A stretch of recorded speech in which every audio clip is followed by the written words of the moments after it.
Elves are the quintessential fantasy race of modern Western fantasy. Alongside dwarves, they can be found in almost every story depicting a medieval literary setting where swords and sorcery are in full swing.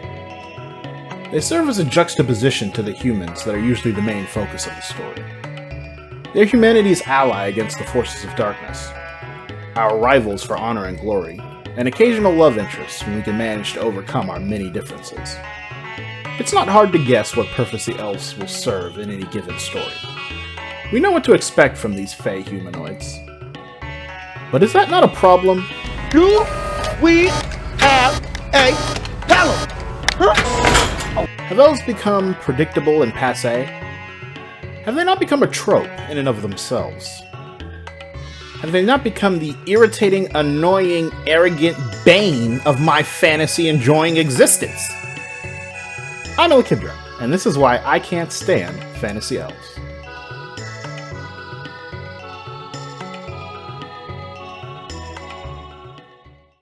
I'd be lying if I was to say I wasn't biased. I've read a lot of fantasy over the years, and have encountered many different depictions of the Western fantasy elf.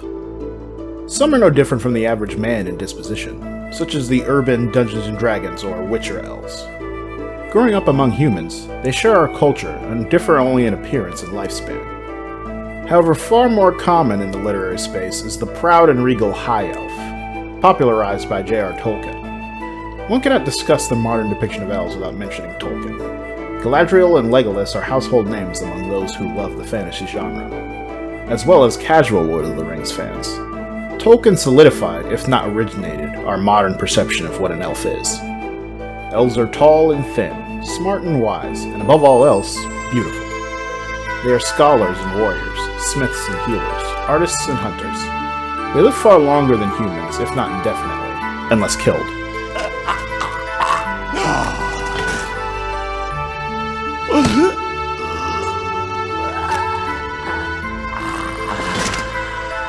And so have a lifetime to master their crafts. Their societies often lack crime or hardship, safer from outside forces, and they live in veritable paradises. Basically, they're better versions of humans, perfect in almost every way. And if you ask me, therein lies the problem. If you haven't figured it out by now, I'm not particularly fond of the modern elf. I make no secret of it, I find them annoying. You know what really grinds my gears? Not because they're seemingly perfect, but because of how that perceived perfection makes them act. But before you rush to the comments, hear me out. I know what you're thinking. I say seemingly perfect for a reason, and not because true perfection is impossible, but because the modern high elf comes with an undeniable flaw that often serves as their downfall in these stories, if not the reason for a subtle and inexorable decline. And that is this. High elves are arrogant and insular.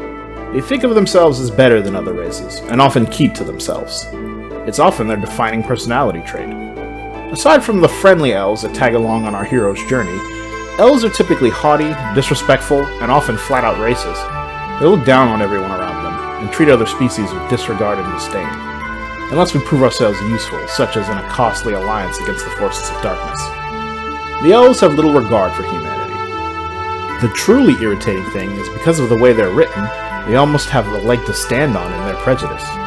They really are longer-lived and more civilized than humans, with a wealth of experience to back that up. From their perspective, how can they not view themselves as superior? Any human can do anything any other human can do. Their natural equality is undeniable, but no human can live 1,000 years accruing centuries of skill and experience. Humanity's only saving grace is our numbers. We always seem to outnumber the elves in these stories. And there's an apparent skill cap. 20 years or 200, one can only be so good at sword fighting. But I digress. Elves' perceived superiority is often their greatest weakness. They underestimate their foes and rivals, which often leads to large numbers of them being killed or forced out of their lands. Tolkien's elves, interestingly enough, are one of the few that said, "Screw it," and voluntarily left. Witcher elves, Elder Scrolls elves, Spellmonger elves, Robin Hobb elves, all brought down from the height of their power as a result of their own arrogance, paving the way for humanity to swoop in and take over.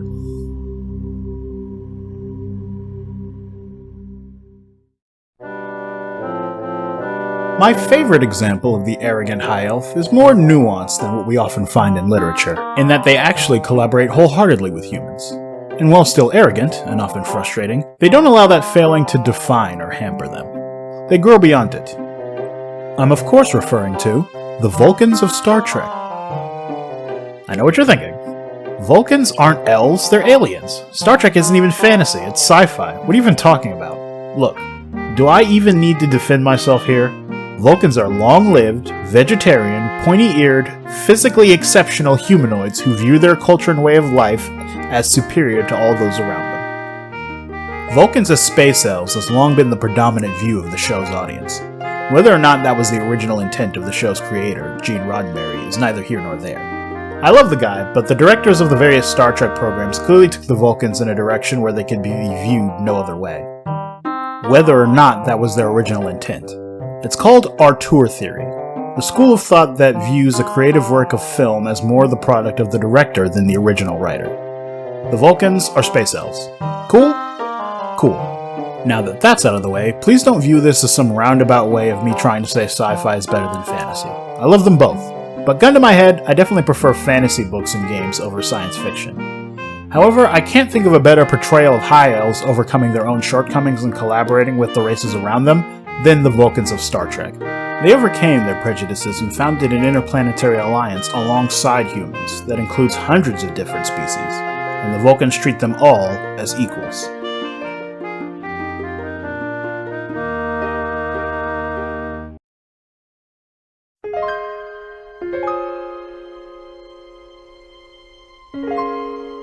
Aside from a single unfortunate event in the Kelvin Universe films, the Vulcans benefit immeasurably from this alliance.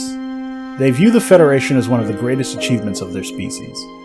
Given that their highest cultural tenet is logic, it makes sense that they decided to rise above their failing of arrogance and mesh with the other species of the galaxy.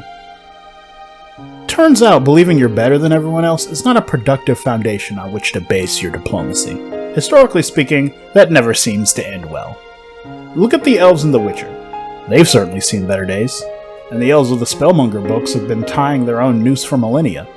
And while the high elves of the Elder Scrolls games are experiencing a resurgence, the same superiority complex that contributed to original fall is back in full swing under the Aldmeri Dominion. That name doesn't sound ominous at all.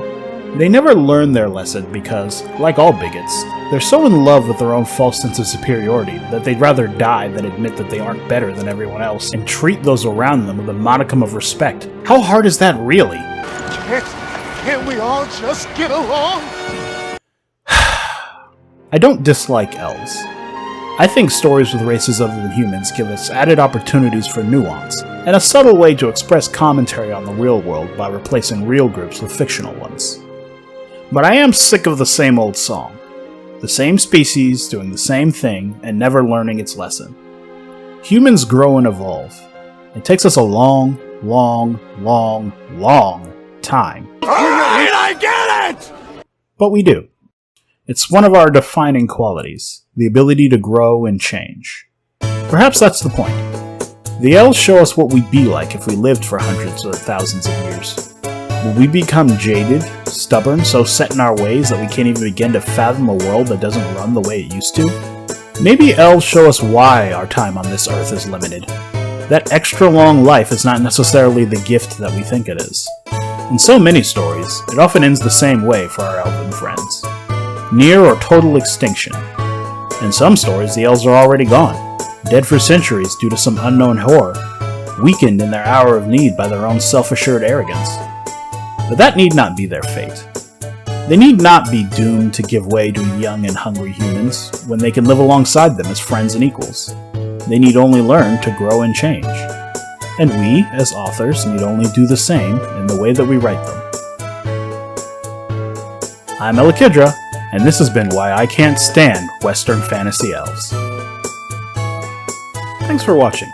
I make new videos every month, so check back soon if you want to see and hear more. And like and subscribe if you enjoyed the video. And of course, leave a comment down below, as the discourse is my favorite part of making these videos. See you next time!